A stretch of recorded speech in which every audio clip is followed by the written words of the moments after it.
So guys, less than 24 hours of Mahmood Yakubu leaving INEC as its chairman, court has ordered for his arrest. Like you can see, this headline here says, court orders IGP to arrest Mahmood Yakubu, ex-INEC chairman. So guys, now Mahmood will start understanding what Nigerians have been saying all this while. We know as INEC chairman, he has access to vehicles that take him around. Possibly he has never fueled his car before. He has never paid his rent before. I mean, all those privileges that he has been enjoying right from the days of Jonathan. He may not even know how much Nigerians are spending in tanking their vehicles and also buying cooking gas and all that. Mahmood is going to be testing it for him to know that what he did to Nigerians in 2023 was the highest scam, you know. So let me just allow you to take a look at how Arise crew members have discussed this on their channel. Take your time and watch this video. Drop your thoughts in the comment section below. Now take a look. Okay, so a couple of stories. Professor Mahmood Yakubu, yes, his legacy will be dogged by the elections, most especially in 2023, and all the high promises INEC made, but it was below par. Till date, we did not know what constituted a technical glitch. Till date, there are many questions about that elections that we'll never get to know. Till date, we'll never know what happened to the server. Till date, we'll never know what happened to the result process. But apart from Professor Mahmood Yakubu's legacy, I don't think we're ready for the 2027 elections. And I think largely everything that happened in 2023 will still happen in 2027 elections. In fact, even worse off. There was a report released by Vanguard that was showing how some politicians were planning to rig serialization of Form EC8A, B, and C forms, and other methods that they're trying to use. Till date, all the problems we complained about in 2023 elections and the reforms we called for, the National Assembly has not passed them. As we speak, we're already at the end of the year. 2026, no National Assembly will look at those reforms. And when no National Assembly looks at those reforms, even if they look at the reforms and they send it forward, President Tinubu can just toss it and say they should go back and take it back and look at it again, just like President Buhari did. No president will sign reforms that might hamper his own electoral prospects. We saw President Buhari do it in 2019. And I predict to you this morning that 2027 elections will just be like 2023 elections, even way worse. You can mark my words down for that, because we have not seen those reforms. As regards the minister resigning, today I would like to give kudos to the spirit of journalism. What true journalism is always about, not sentiments, which separates the wheat from the chaff. And I'd like to give kudos this morning to Samuel Ogundikpe's outfit, the People's Gazette, that first went on the story and raised the alarm. In fact, even called out the security authorities that they passed a man in ministerial screening that had forged certificates. Yes, a lot of people are quoting People's Gazette's the response that was given by the registrar to People's Gazette, which the response has now been nullified. But there's also a backstory to that, because we all know. And the registrar has now written again to show that the man didn't actually, graduate from the school. And the VC also for standing tall, although a lot of people have said there's a political inclination to it. But I think what also nailed it was the work of Premium Times. And I'm going to give due commendation to the likes of Majid and his crew today for the immense work they did as regards that. And they laid out the story bare. So the credit for me goes to People's Gazette and Premium Times, for the work they did. But I think what also nailed it was a document that came out yesterday showing when the school wrote to him that MCB for something, virology course, he will carry it over because he didn't pass it. And that letter was around late 1985. And he responded to that letter in his own words. And these were documents released by the university showing that MCB course, he was going to write the exam in June 1986. So there was no way where he wrote a letter that he was going to write the exam in June 1986, and he claimed his NYC certificate that his NYC was from 1985, I think April, to about 1986. But there was no way he was going to be able to attribute that, because as of 1986, based on his own letter he wrote, he was supposed to be writing his final exam in June 1986. And all the arguments his spokespeople were making was already falling flat on his feet. And I'm sure the minister had to take the high road. He did the honorable thing. He took it, and he resigned, and he tendered in his resignation. But that should not be the end of the case. There should be more investigations. And with due respect, we'd like to call on the security authorities. Please, all the forms or anything submitted by people in this country, and I'm talking about to INEC and other bodies, I think it's time we should evaluate them. And I think it's also time that we put in our schedule and our laws that we should be able to scrutinize forms that are submitted and make them pass through forensic analysis. Because if we had done that, then we'll be spared all of this. This morning, I feel for the Tinubu administration because this is another big blight on the Tinubu administration. And if proper scrutiny was done, this will not be the case. So, this has happened. As regards to borrowing, if my memory serves me right, this year alone, we've done about 21 billion. I was seeing another 500 million from Afrexim borrowing. Then this 2-point-something billion that we're doing now. But this is the same government that says that all our savings from subsidy will be spent on infrastructure and all of that. And if the numbers serves us right and the revenues we are making as they claim, why are we going through this rigmarole of borrowing? But what is even shocking me the most is what they want to use this particular borrowing for. And please, experts in this field, correct me. I don't know anything. Correct me. Part of that money is to be used for the euro bonds that are maturing. And I wonder, why are we borrowing to reflate euro bonds that are maturing at a time where we claim we are doing well on our reserves? We're having about $42 billion in our reserves. What we are faced with that Nigerians can legitimately complain about is that this culture of borrow, borrow, borrow. Every time they say we are borrowing. Now, how many times have we had the story of borrowing this year alone?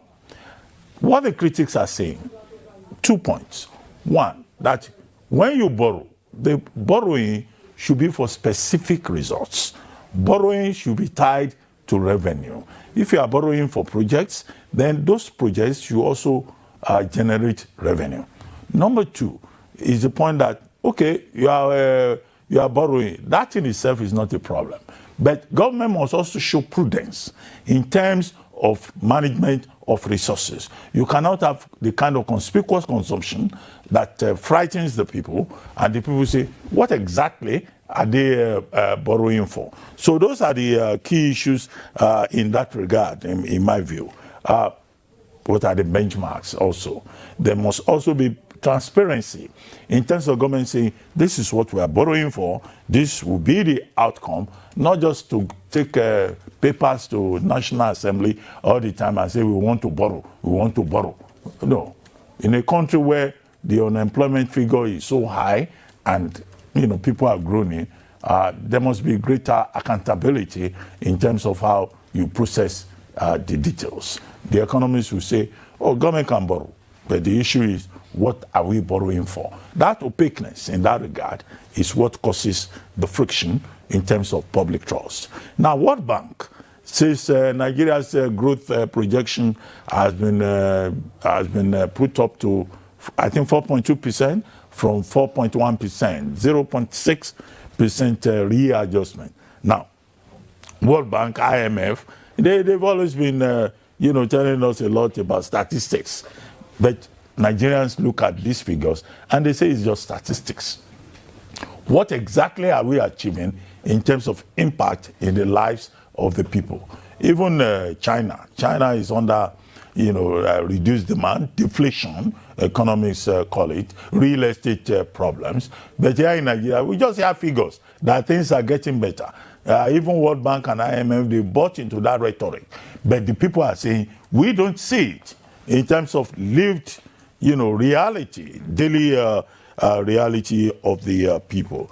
But it's okay. Some economists even say that even 4.2% growth rate is not enough. After all, once upon a time, when this economy in Nigeria was rebased, it was close to 10%. So why this celebration, chest beating, about 4.2% growth rate? But give it to the Tinubu administration. They've been able to have good relations with IMF, with World Bank.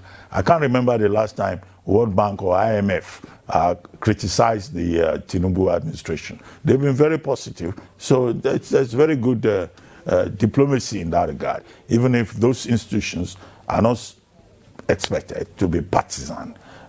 given the structure that they run.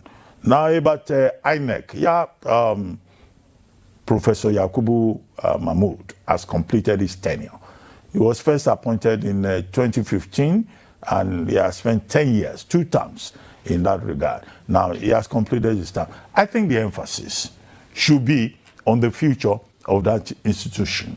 The controversy is about who is next as chairman of INEC.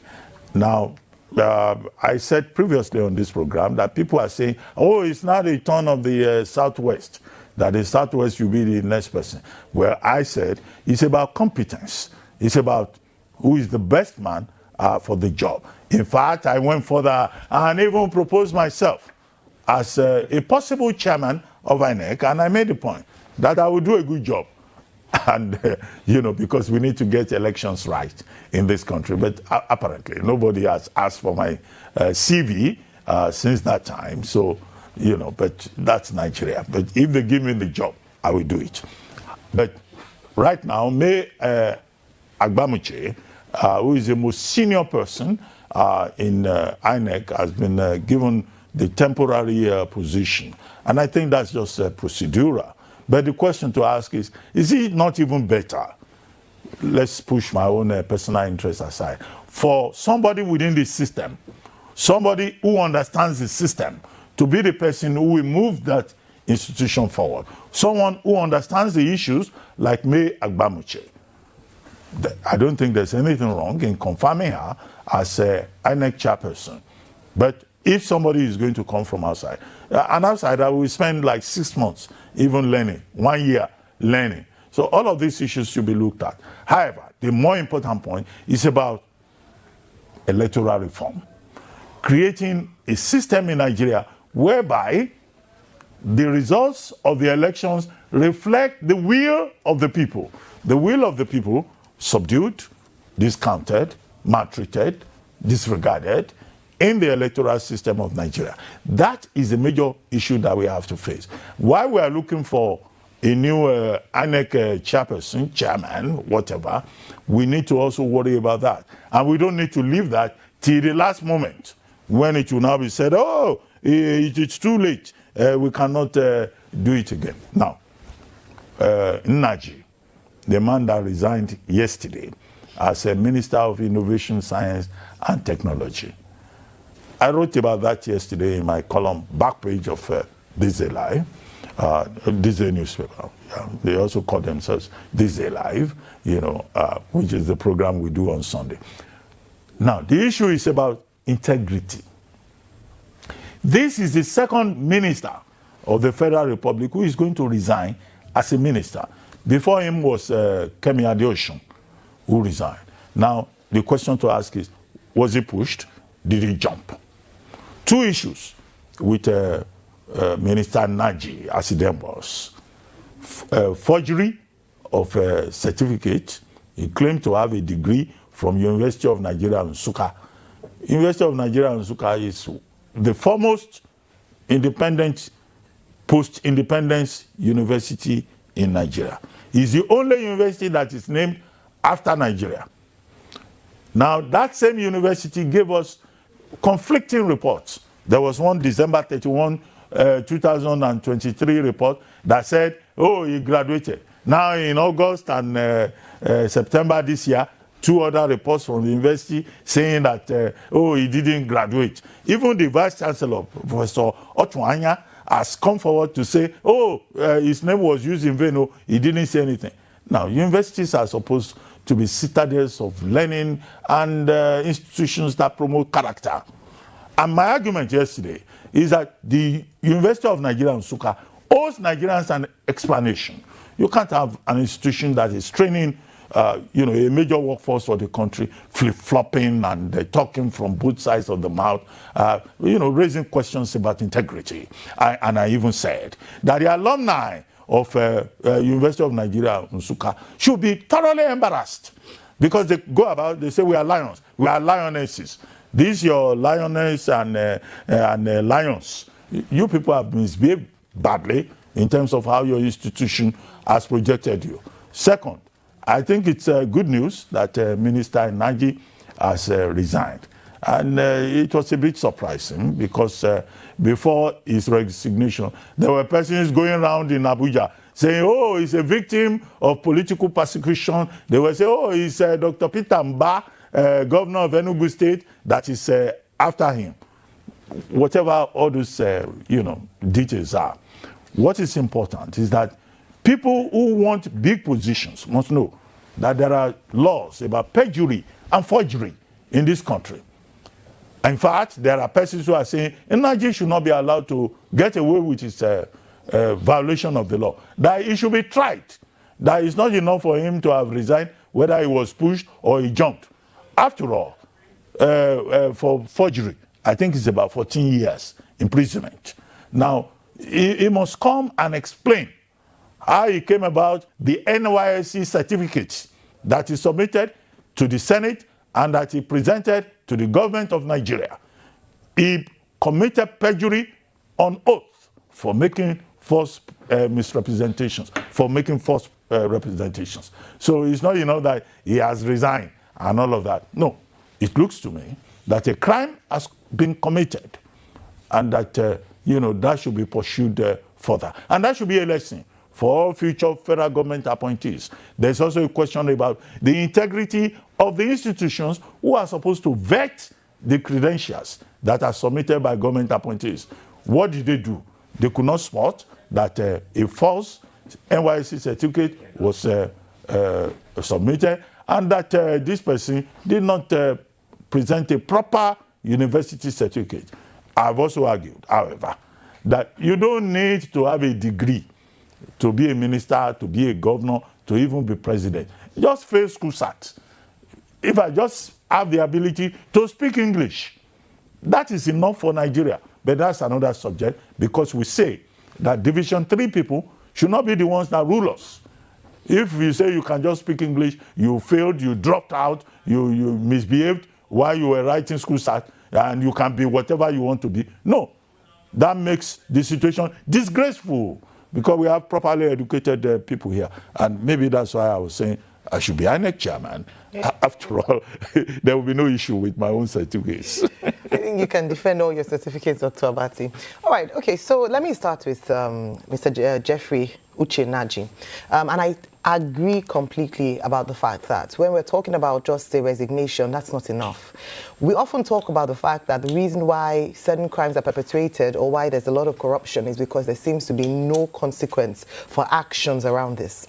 In 1999, the Speaker of the House of Representatives, Salisu Buhari, was exposed by the News investigation. The Outfit publication was, the publication was called The News. They had investigated and found out that he had actually falsified his age, he had forged his certificate, and the institution which he had claimed he had attended, he didn't attend. And so following the investigation, Mr. Buhari, in fashion, as we see now, came out and said it was a witch hunt, that his political enemies were against him, and he was going to sue the News for libel.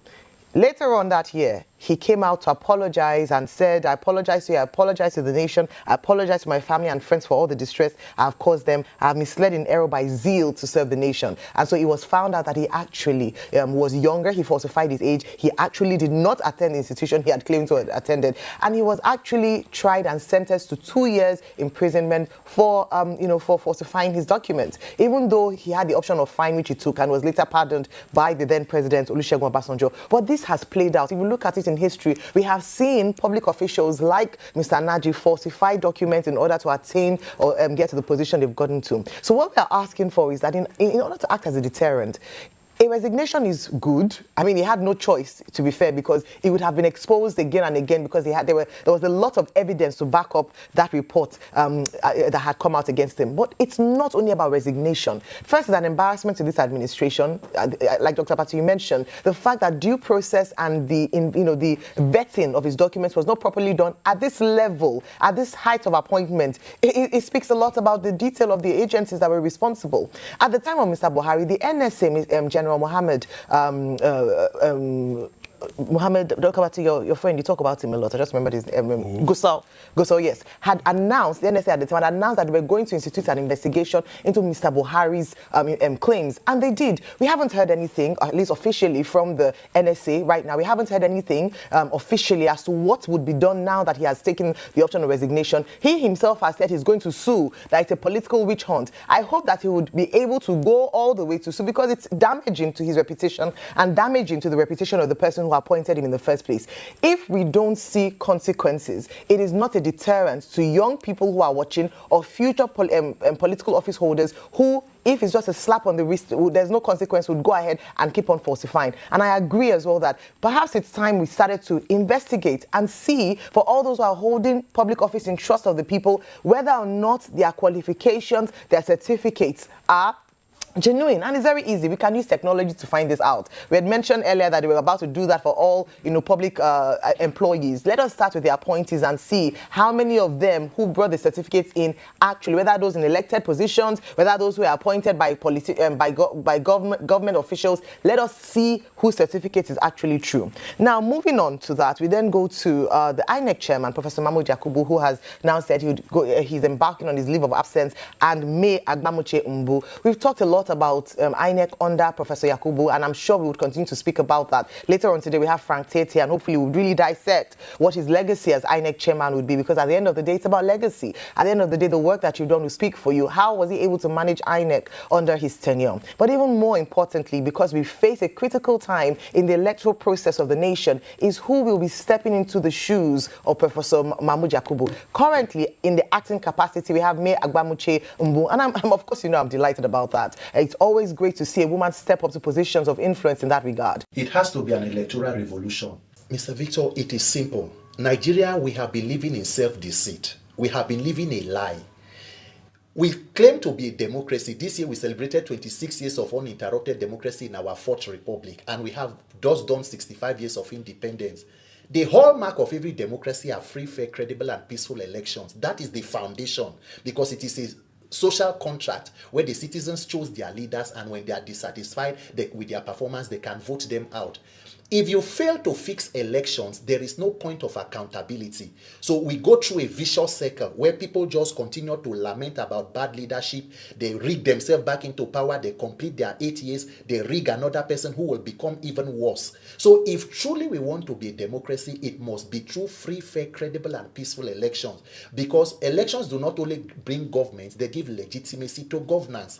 That is why it became very important that, look, INEC and the electoral process and the judiciary have become the weapon fashion against Nigeria. We must put a spotlight on it.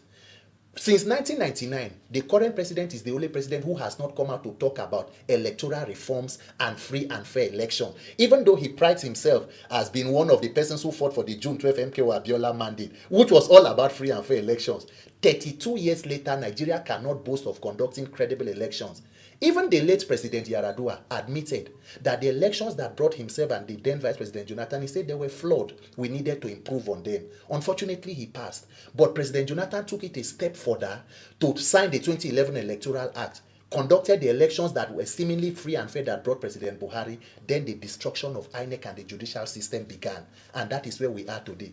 And if we fail to fix it, and they consolidate on what happened, the criminality we call elections of 2023, then we are done for as a country, because there is a template. The current ruling party has a pedigree. We have Lagos State to look at for the last 26 years. Nigerians must fix that system of accountability. Whoever that Nigerians chose, let it come as the mandate of the people. You cannot come through the window and claim to be sanitizing the house. No. The process of getting into power is more important than what you do with the power. That is why we are on this. The leadership of INEC should bury their heads in shame. The professor of INEC, the INEC chairman currently, his tenure will soon be finishing. In a normal society where there is a rule of law, the INEC chairman should be on a subject of investigation. And I say it with unequivocally. If you collect 300 and something billion to carry out one particular project, you say the electronic technology will be the game changer. You needed about 150 billion and all of the position papers you did. Sir, on the day of delivering, you said the Senate result could pass through the server, but the presidential could not because there was a glitch. Sir, do we know what caused the glitch? Has INEC told us why we should not have further glitches moving forward? The politicians, have they come out to say, in the minimum, let us know why taxpayer money should be wasted in such a misadventure and on the day of delivery it fails? Until date, there is no conversation about electronic tech. In fact, the 2023 election has not even been reviewed by this current INEC chairman who is about to go. And when you say the people do not trust the process, INEC data for 2023, total number of registered voters was about 93 million. Collected PVCs were about 87 million according to INEC. The total number of persons who voted in that election were less than 28 million people. Sir, why do more than 50 million people take the pain of registering, collecting PVC and are not interested? It's simple. Nigerians do not trust those processes or those activities we call elections. In the words of one of the African Union observation team that came in 2023, they say what we came to do was not election monitoring, it was a crime watch. Imagine leadership that comes from a process of criminality. How does the country move forward? And INEC is telling people that it's not about. So for us now, it is to plug the loopholes. If the judiciary had done what they needed to do, we will not be where we are. But unfortunately, the judiciary have decided to be a willing tool in the hands of the politicians. So we need to plug every loophole and ensure that there is less human interference no matter who is running the agency, and then mobilize to protect your vote. But I personally believe that what will change elections in Nigeria is an electoral revolution. It has to become a national conversation. The issues of election in Nigeria must be raised to the level of a national crisis, because failure to do so will just allow us to be at the mercies of the politicians in government and persons who they install there. The act is clear. The guidelines for INEC are clear about how to appoint persons. But of course, it's solely the prerogative of the president. Persons are saying that, oh, you may need to now amend the law so that it is not just the sole responsibility of the president, who will also be a participant or a contestant, picking the umpire. But then again, to what extent can we really control the interference of people? Even those who may not be card-carrying members, by the time they get in there, how do you control their own activities? That was why it became important that, can technology insulate the process from human interference? And even when you raise all of these issues and say this person should not be a national commissioner, the person is a card-carrying member, what judiciary are you going to take the case to, sir? So Nigerians must wake up, because even now, the electoral reform, there is no political will from this 10th assembly to... If you pass electoral reform and do free and fair election, you are almost saying that 90% of the current politicians should retire and go out of office. So it will take a critical mass of Nigerians to wake up and insist that the right thing should be done, or else we continue in these irregularities. Nigerians must mobilize civil society, everybody who means well for Nigeria. As the Senate resumes and begins considerations, they will begin a public hearing and all of those calisthenics about trying to do this, because of course politicians will be politicians. If they give you reform A, they open a loophole by B, because you know you cannot have it all together. So everybody must, in Nigeria they will say men must mount. Nigerians must put maximum civic pressure to implement or express your right to peaceful assembly. Put the pressure you need, and then begin to look at the critical part of what part of the Constitution or the Electoral Act and the INEC guidelines, whatever that needs to be amended should be amended. And then, of course, there is the part of almost every case, every political contest in Nigeria ends up in the judiciary. Should the courts be choosing leaders for the people in a democracy? That is, we have shortchanged the will of the people. We can as well decide that the court should tell us who should be governors and senators. Let everyone go to bed. We have to fix this broken system, and it will take Nigerians waking up and realizing that our lives depend on the quality of elections and leaders we produce. So guys, let's quickly take a look at some of the reactions from Nigerians after Peter for Nigeria called that Mahmood in a very raw form. I mean, Peter for Nigeria went so raw. Nigerians have really, raised a kind of alarm over Mahmood leaving the office without explaining to Nigerians what caused the glitch. And like we all know that we don't still have all the results on the IRF. Till today, we don't have all the results. They shamefully refuse to upload the results because they don't want Nigerians to catch them. But nevertheless, we know that the last election was hijacked by the power that be, who claim now to be leaders. But guess what? They are just showing a very bad footprint. Now, let's see what Nigerians are saying after Peter for Nigeria posted this video. This person said, The funny thing is, he shamelessly never uploaded the result of the 2023 presidential election until he left office, because they can't reconcile the original result with the cooked up results they announced. It's really a shame. May the final days of Yakubu be ruined totally. This person went so wrong. And this person said, the woman is about to start work. You guys have already started criticizing. What's her problem in this country? May we need to advise president to appoint you as INEC chairman. Another person here say, if he failed to explain to Nigerians now, he must explain it to the Almighty God thereafter. Insist on protecting your vote. The evidence is obvious in Abia State. Every eye can see it. So this person is trying to refer to the woman that handled Alex Otis election. If not for that woman, they would have rigged the whole thing. I'm telling you. If not for that woman, the benefit Abia State is getting today from Alex Otis would have been far from being a reality. We know that all the previous governors that govern Abia State ruined that state. Abia became a very dirty place. You can't even mention Abia State when you are talking of cities to live in Nigeria. Abia is that last state that one can boldly say, I'm going there to go and reside. What will you be doing there? Everywhere is dirty, everywhere is smelly, and when it rains, come and see. But Alex Otis, since he came into office, he has just gone into that business of trying to clear up the mess that accumulated from the previous administration. Just for you to know that the woman that handled Alex Otis' election was really a godsend. Now, this person said, which day are we occupying National Assembly? Inform us the date. That place is our inheritance. Therefore, we will occupy it until the right thing is done, which is very, very true. Another person said, it is a disgrace for you to talk like this. Shame on you. Okay, this person is trying to say this guy shouldn't be talking. Disregarding everyone just because a man lost an election. Every INEC boss in Nigeria will suffer this fate from people like you that want to trend by force. Not a matter of trending. Peter for Nigeria is saying it wrong.